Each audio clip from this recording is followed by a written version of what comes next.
Welcome to the Boxster Bio. We're going to go over the history of the 986 Porsche Boxster while you watch me put one back together.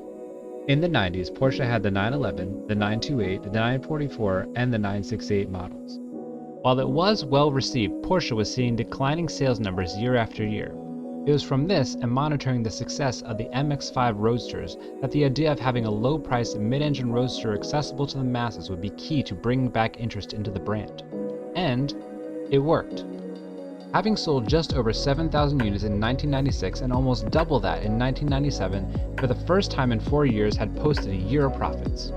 To keep costs low, the 986 shared multiple parts with the upcoming 996 911, including the headlights, the hood, front fenders, various interior parts, and even the basic structure of the engine.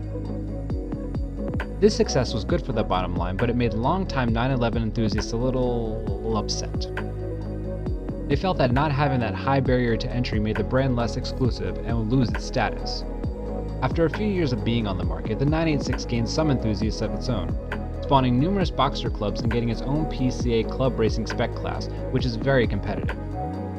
It's the go-to car for the weekend warrior with its relatively easy modifications and its near 50-50 weight distribution from the factory. The first generation of 986 came with a 2.5-liter flat six with either a 5-speed manual or automatic transmission that ran from 1997 to 1999. Then, in 2000, it got a few upgrades like a 2.5-liter flat six for the base model and a 3.2-liter S model which ran until 2004. Even though the 986 was the best-selling Porsche up until the introduction of the Cayenne, it does have its own quirks. Ask any Boxster owner what their biggest gripe about the car is, and you'll either hear IMS failure, RMS failure, or bore scoring. While they are issues, they aren't deal breakers for most looking to purchase one, as there are various third-party suppliers that have come up with solutions. One example is LN Engineering, who has essentially solved the IMS bearing failure problem. Around the rest of the car, it comes not with one, but two trunks.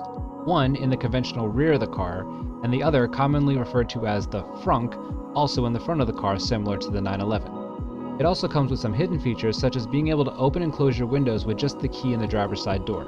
It comes with a spoiler that engages at 60 miles an hour but can also be manually controlled by a switch in the fuse box. While all newer Porsches don't have a dipstick, this particular one has both a dipstick and a digital readout on your oil levels, just in case you don't want to get your hands dirty. When the Boxster first went up for sale in 1996, it was around $41,000.